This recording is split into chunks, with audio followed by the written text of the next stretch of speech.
ঝালকাঠির রাজাপুরে নির্জন জঙ্গলে পাওয়া গেছে অপহরণের শিকার ১.৫ বছর বয়সী এক বাচ্চাকে। গেল রোববার রাতে রাজাপুর সদর ইউনিয়নের পশ্চিম আঙ্গারিয়া এলাকার একটি ইটভাটা ও খানবাড়ির মাঝামাঝি খালের পাশ থেকে বাচ্চাটিকে উদ্ধার করা হয়। এদিন সকাল ৯:৩০টার দিকে খুলনার ডুমুরিয়া উপজেলার নেয়াকাঠি গ্রাম থেকে মিহির মোল্লা নামে ওই বাচ্চাকে অপহরণ করা হয়েছিল।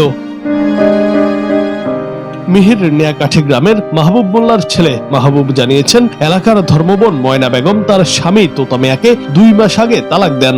রাজাপুরের উটিখালী গ্রামের বাসিন্দা তোতা মিয়া বিষয়টি মেনে নিতে পারেননি। এরই মধ্যে দ্বিতীয় বিয়ে করেন ময়না। বিষয়টি জানতে পেরে শনিবার তোতা মিয়া সেখানে গিয়ে মাহবুবের বাড়িতে রাত্রি যাপন করেন। রোববার সকাল ৯:৩০টার দিকে ঘুরতে যাওয়ার কথা বলে মিহিরকে নিয়ে বের হন তিনি। কিছুক্ষণের মধ্যে অটোরিকশায় করে বাচ্চাটিকে নিয়ে পালিয়ে যান। এ সময় মোবাইল ফোন বন্ধ করে দেন।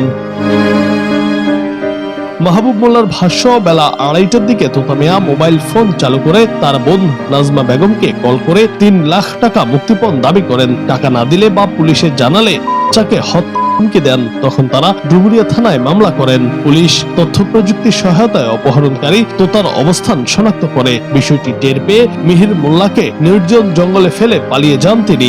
ইফতারের পর নামাজ শেষে বাড়ি ফেরার পথে কয়েকজন পথচারী বাচ্চাটিকে পেয়ে থানায় নিয়ে যায়।